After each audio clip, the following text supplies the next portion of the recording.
আজকে যে আলোচনা হয়েছে আমরা স্যাটিসফাইড। আমাদের যে মনের কথাগুলা ওনার কাছে প্রকাশ করতে পেরেছি। ওনারা আজকে যে বসেছিলেন, যে ডেপুটি সিএম, ল মিনিস্টার এবং ট্যুরিজম মিনিস্টার আর আমাদের এমএলএ ভগবান দা, ওনার সঙ্গে সবার সঙ্গে মিলে আমাদের কাঞ্চনপুরের যে দাবি ছিল সেগুলো ওনাদের কাছে বলেছি। ওনারা বলেছেন এটা আমাদের সঙ্গে আলোচনা করেই সব কিছু ঠিক করবেন, আর আমাদের সঙ্গে আলোচনা না করে কিছু করবেন না, এই আশ্বাস আমাদের দিয়েছেন। আপনাদের দাবিগুলো কি ছিল? দাবিগুলো যেটাই ছিল আমরা ওনাদের কাছে প্রকাশ করেছি। এটা এখন ডিসকাশনের মাধ্যমেই সবকিছু ঠিকঠাক করা হবে। আমাদের আগেই প্রকাশ করেছিলাম এটা, আর বিস্তারিত কিছু স্পেসিফিক কিছু না, ওটা আপনারা প্রিভিয়াসলি পেয়েছেন। এখন আর এটা ডিটেলস কিছু বলছি না। এটা যা যে সুন্দর ডিসকাশন হয়েছে সেটা আগামী দিনে আমাদের ইচ্ছা অনুসারেই ওনারা কাজগুলি ইমপ্লিমেন্টেশন করবেন। যে দুজনের মৃত্যু হয়েছে তাদের বিরুদ্ধে কোনো একটা কথাবার্তা বলেছেন আপনারা? হ্যাঁ, আমরাও ওদের প্রতি যে মৃত্যু আমরা কখনো আকাঙ্ক্ষা করি না, কারো মৃত্যুই কামনা নয়। আমরা দুজনেরই পরিবারের প্রতি দুঃখ প্রকাশ করছি যে একটা ইনসিডেন্ট ঘটে গিয়েছে। ওনাদের ভগবান ওনাদের শক্তি দিক সেই থেকে উত্তরণ হওয়ার জন্য, এবং দাবি করেছি যে নিহত সৈনিক, আমাদের এক সৈনিক শহীদ হয়েছে শ্রীকান্ত দাস, ওনাকে 20 লক্ষ টাকা এবং যোগ্যতা অনুযায়ী একটা সরকারি চাকুরি প্রদান করার জন্য, আর যারা আহত হয়েছেন তাদের সম্পূর্ণ চিকিৎসার খরচ ব্যয় করবে গভর্নমেন্ট, সেটা বলেছেন। এবং আমরা আরও অনুরোধ রেখেছি ওনাদের একটা আর্থিক অনুদান দেওয়ার জন্য। আর বিশ্বজিৎ দেববর্মাকেও যে যথোপযুক্ত গভর্নমেন্ট সাহায্য দেবে, আবার দেওয়ার জন্য এটাও আমরা আবেদন রেখেছি। ওনারা বলেছেন যে বিশ্বজিৎ দেববর্মার যে লস হয়েছে সেটা ওনারা দেখবেন এবং ক্ষতিপূরণও ওনারা প্রদান করবেন। আমরা আরও বলছি যে বিশ্বজিৎ দেববর্মাকেও শ্রীকান্ত দাসের মতো 20 লক্ষ টাকা আর্থিক অনুদান দেওয়ার জন্য। আর যে ঘটনা হয়েছে সেটা বিচার বিভাগীয় তদন্ত করার জন্য যে কোনো হাইকোর্টের জাজ দিয়ে, ম্যাজিস্ট্রেটের যে জাজটা আমরা এটা অপোজ করেছি। আমাদের দাবি যে এটা বিচার বিভাগীয় কোনো হাইকোর্টের জাজ দিয়ে ইনভেস্টিগেশন করা হোক, তাহলে আসল সত্য বেরিয়ে আসবে। Thank you. এই ইস্যুতে যে আমাদের যে প্রচেষ্টাটা ছিল ওরা র্যালি করে ওই পয়েন্টে যাচ্ছিল না, গভর্নমেন্ট বলেছে এটা দেখবে, আলোচনা করে আমাদের দাবি ওনারা সহমত পোষণ করেছেন। আমাদের আশা জয়েন্ট মুভমেন্ট কমিটি কাঞ্চনপুরে যে আমাদের এই দাবিটা ওনারা পূরণ করবেন।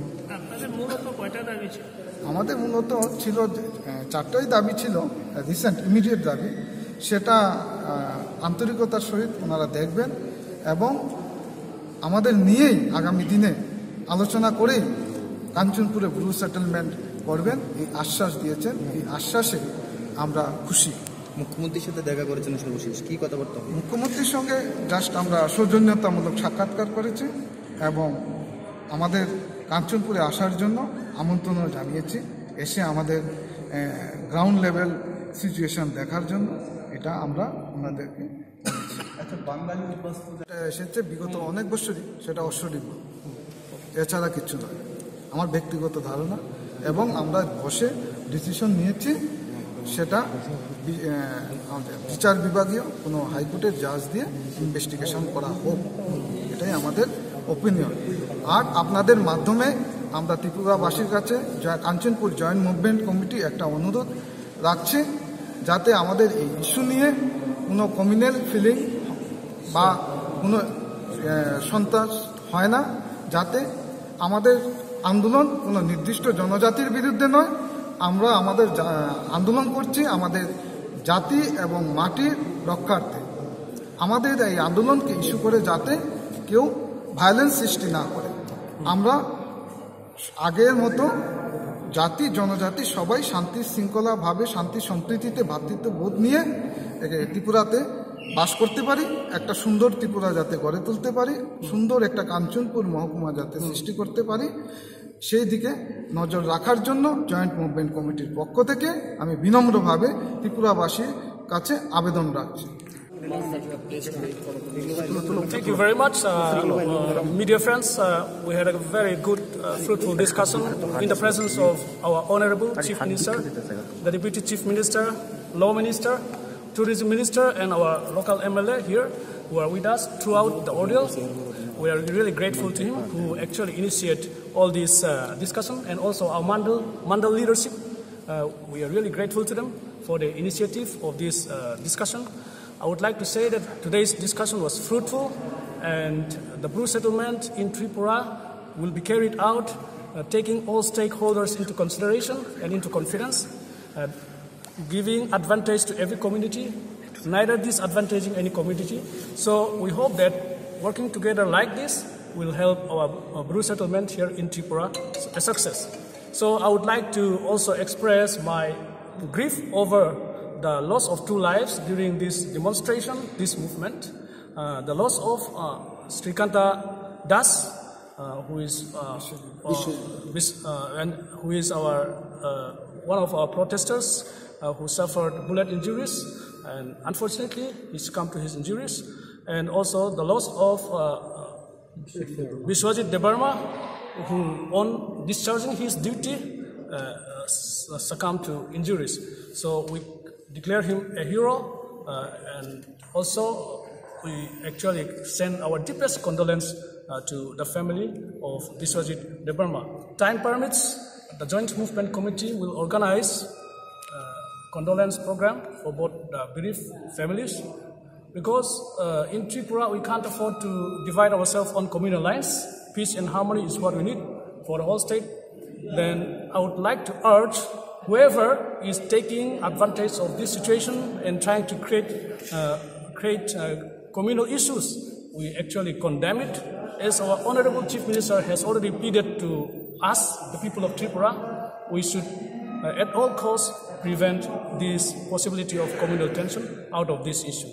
Our movement is not communal movement, it is really issue-based movement.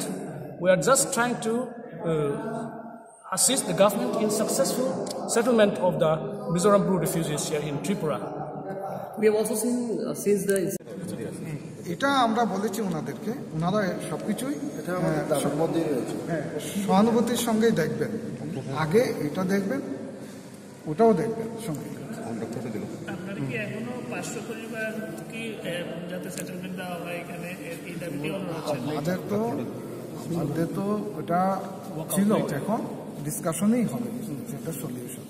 এখন আমাদের জয়েন্ট মুভমেন্ট কমিটির চেয়ারম্যান কথা বলবেন। আপনার নাম? আমার নাম সুশান্ত বিকাশ বড়ুয়া, জয়েন্ট মুভমেন্ট কমিটির convener.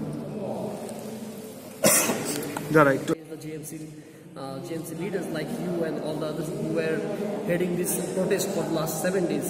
So what's your take? The government has given a magistrate inquiry. Are you satisfied with that? Yeah, it's okay. It is the duty of the government to actually look into the issues. It's part of let the law take its own course, and we are really willing to assist and support the government in the whole process. So that's it's a formality which we must all accept and follow. Lastly, Mr. Barua has said that you are demanding judicial inquiry. Yes. And then why you are asking for judicial inquiry? Are you not satisfied with the magistrate inquiry? So the government will do its ministerial inquiry. If we are not satisfied with the findings, yes, judicial inquiry will also be taking place. It's all about fairness, so that the actual proceedings to take place, and also due justice served to whoever deserve the justice. বিগত দিনে এরকম magistrate level ইনকোয়ারিতে Given by the state government or from your organization that you have given to the government? With the kind of result that we have from today's discussion, I don't feel that there will be a need for further protests, and the government, I hope and I have confidence that will keep its promise, because we need to solve this Bru settlement issue as soon as possible. It put a lot of stress on our Bru community and also the community, natives community of Zampui Hill, the Bengalis and the Mizos and other Chakma and other local young inhabitants here. So it's we must all work together and do whatever we could on our part to make this settlement implemented fully as soon as possible. Thank you. That we have towards our government because of the mutual trust that we have. So it is unconditional withdrawal resulting from goodwill gesture. So that's a success. And it all happened because of the kind of contribution that we have from the mediators yesterday. So we're really grateful for all those that are participating in